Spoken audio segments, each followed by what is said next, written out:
Welcome. Attention, please. Welcome aboard. Welcome to the No Comfort Zone podcast. It's time to get out of your comfort zone and live on purpose. Broadcasting to the world from Rockford, Illinois. This is your wake-up call. Warning.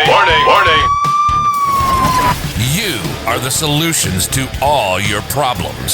Stop thinking average. Become the hero version of yourself. Every day, every time, without fail, no exceptions. It all matters. You've entered the No Comfort Zone. It's time for a reality check. Hey, good morning and welcome back to the No Comfort Zone. This is Dan. It's Saturday morning and the NFL draft is happening right now. Kind of exciting to see that. I find that stuff absolutely fascinating. I don't sit and watch it and call the day off and do that, but I just think the NFL draft, how much attention is spent in that area is fantastic. And when it comes to putting a monetary amount on the career of somebody else based on their current athletic abilities, and it's really a gamble. And it's really entertaining to me to see that. And I love seeing the underdogs get pushed to the top. I love the movie Draft Day, very unrealistic, as so I've read in the different forums. If you haven't seen it, it's a Kevin Costner movie, pretty good. I should start doing a podcast about movies because I think that's my favorite thing. I like movies more than anything. I love movies. I love the backstory behind movies, love documentaries. Because I love learning about people. And the truth is I like learning about people so much. I want to find out that one person who's out there saying, you know what, I might be flawed in a few areas, but I've got a lot of good in me and I've got a lot of work ethic.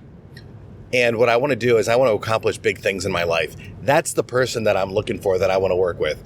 I want to find that because I know this from my own challenges, my own trials and tribulations. I know that I found greatness within me and I did find it. And am I saying, am I better than anybody else? No, I've come to the realization in my life that those failures truly were given to me on purpose. Those failures to me were challenges to learn about myself, to become a better person for other people. And I did so, and I tried, and I kept applying myself. And when I did the wrong thing, I tried to do the next right thing. And when I did the right thing, I kept trying to do the next right thing. And then sooner or later, after doing that and gaining that momentum, I ended up having a little bit of success in certain areas. And that success to me was I felt better about myself. My self-esteem increased a bit. And when I talk about people like, in movies, when I talk about the making of the movies and how that movie got taken off the ground, it's not easy. And anything worthwhile in life isn't easy. And the challenges that we face to become successful, the challenges we face to make something real, we're going against all the odds because it's easy to be safe and secure and sit on your couch or not try anything or don't talk to this person or don't make that phone call. And it's easy to justify where you're at in your life.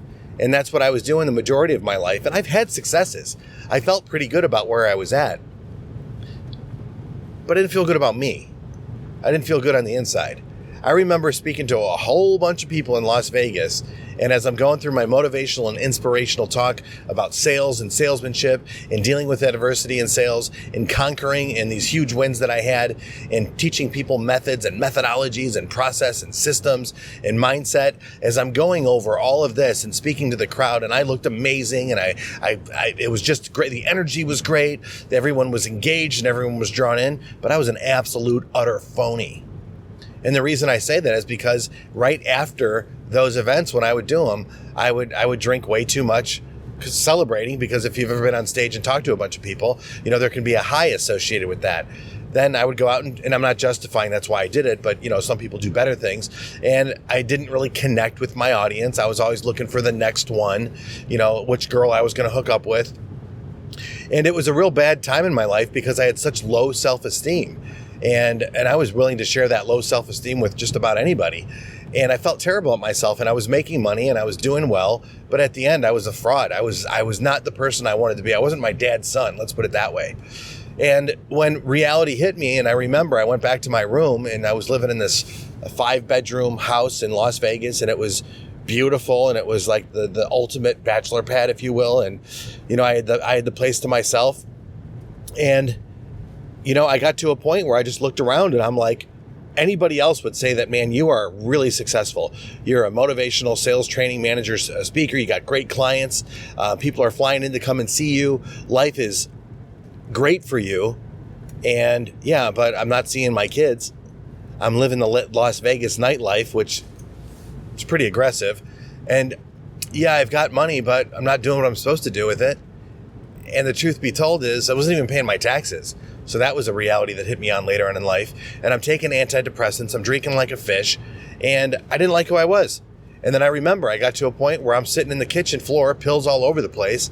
And I decided, man, I think this was 2006 or 7. I don't remember, but it was a long time ago. And I'm sitting there looking around going, man, this is it, man. I don't want this life anymore. I don't want to be this guy. I hate myself. And I remember I packed up the things that I had. I got in my car. I drove to the airport. And I flew back to Chicago to check myself into rehab. Because I had to get away from myself. And people were like, you're nuts. Why would you leave this client base? Why would you do all that? That wasn't me. That was my adversity. And I realized even in that time period, everyone thought I was successful. Everyone thought I was relatively good. I wasn't great by any means, but I had an audience and I was doing some things that I practiced, drilled and rehearsed over a long time period. Along the way, people got results similar to what I did, most of them better. And I ended up becoming known as that guy. But, the times in the hospital, the times in rehab and all that stuff, I kind of learned a little bit about myself. And I realized, what am I going to have to do? I'm going to have to work really hard by getting uncomfortable being the person that I am to being the person that I want to be and that I should be and that I was made to be. I just had a lot of bad habits, a lot of addictions, a lot of excuses, a poor mindset, low self-esteem, and I had to fix all that. So my underdog story is that, I was on the top, but not really, and I worked my way back up, and now today I'm just happy with decisions I make because I feel better about myself. It's not the money, it's not the watch, not the house, not the zip code. It's not, do I want all those things? Yeah, I do. There's nothing wrong with saying that because I want to redefine what this podcast is all about. There's 3 things that I actually look at when I've decided to do my No Comfort Zone challenge back in 2017. Taking all of that information over all of these years from the coma, from that time period and moving forward, who did I want to be? And it took a long time, guys, gals. It took a long time. What I figured out was this. Here's what I figured out. I don't need any relationship to make myself feel better about myself. I just have to feel better about myself by doing and saying and being the right person. That makes me feel better. And then the right person showed up. So is this about relationships? Absolutely. When you're honest to yourself, an honest relationship's going to come your way. Money? Yeah, I've made money and I've lost money and I've lost a lot more money than I've made. All right. So don't let me confuse you in saying that I'm this financially independent person. I'm not. I work just like you. I go to work every single day. I work on this stuff every single day because I want to make a contribution towards society to help people get out of adversity and go after their goals. And one of my goals is a monetary goal. And there's nothing wrong with that. Money can make a great person a lot better. It can make a bad person a lot worse.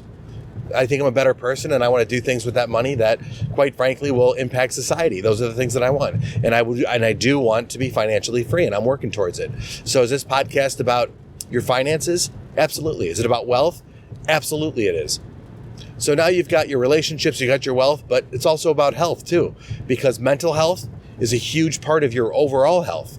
Your physical health, that's part of this podcast too. So if you're coming to this podcast, those are the things that we talk about. Do I talk about car business? Hell yeah. I've been doing it for 30 years. Sales training and motivation, leadership. Absolutely.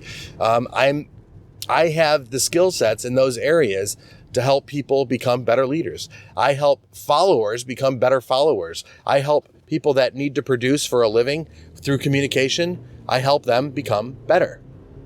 And when you look at it, let's go back to the movie for a minute. Let's go back to a guy who's looking to get the movie off the ground. Do you need funding? Yeah, absolutely. Do you need to make sure your script is seen? You need communication? Absolutely. Do you need to make sure that you have the right group that you're with to get your movie to the level where it needs to go, not just on the screen, but to get it on all of the screens? There's a lot to this. And I've read, a lot of books on movie making. I've read a lot of backstories about directors and how movies get made. And I'm just fascinated by it.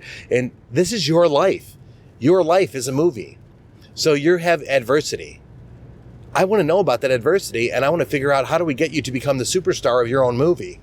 That's no joke, folks. I joked a long time ago about someday I'm going to write a book about all the bullshit that I went through, and that's what I'm currently working on right now.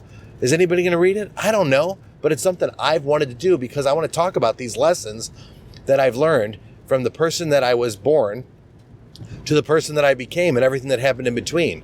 Is my life more special than anybody else's? To me, it is, and yours should be too.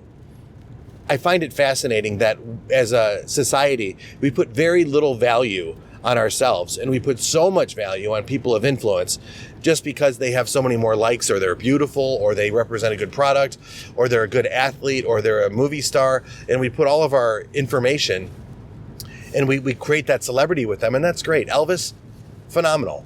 You know, what a phenomenal time. What a game changer. Michael Jordan's The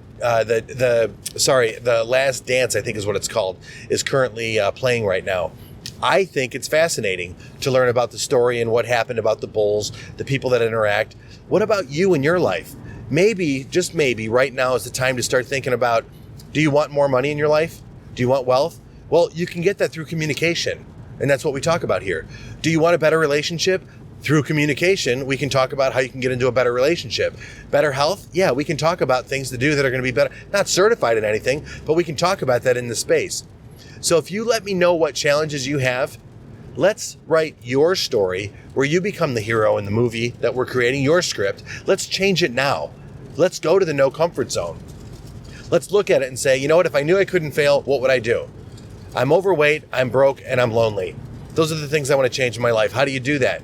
You become aware, you know where you're at. You identify, how did you get there? I got there because I made this poor decision. I got this because I made this great decision. I'm in this position because of this and that. And then you figure that part out. And when you write it out and look at it, there's your DNA. There's your code for failure or for success. And when I did that personally, it just jumped off the page and I go, I'm in control of my destiny. I swear, I'm in control now.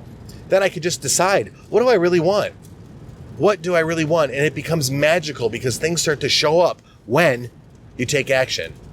So on this podcast, I covered a lot, but I do want to share with you this. I do believe in you. I do believe in what you're about. Go to Dan at the No Comfort Zone, Dan at thenocomfortzone.com. Shoot me an email. Let me know what adversities you're dealing with. Let's look at it. Let's put it in the blueprint. Let me help you to get out of your comfort zone so you can live on purpose, right? So that's the goal here. Get out of your comfort zone, quit complaining, whining, bitching, being the victim, get rid of all the excuses, put it on paper, look at it, decide where it is you want to go. So one more time, so you can get out of this negative comfort zone that you're in, this BS safety and security, excuse-ridden victim lifestyle. Let's get out of it. Let's become ultra successful going towards your goal by living on purpose. Say goodbye. Want more of the No Comfort Zone?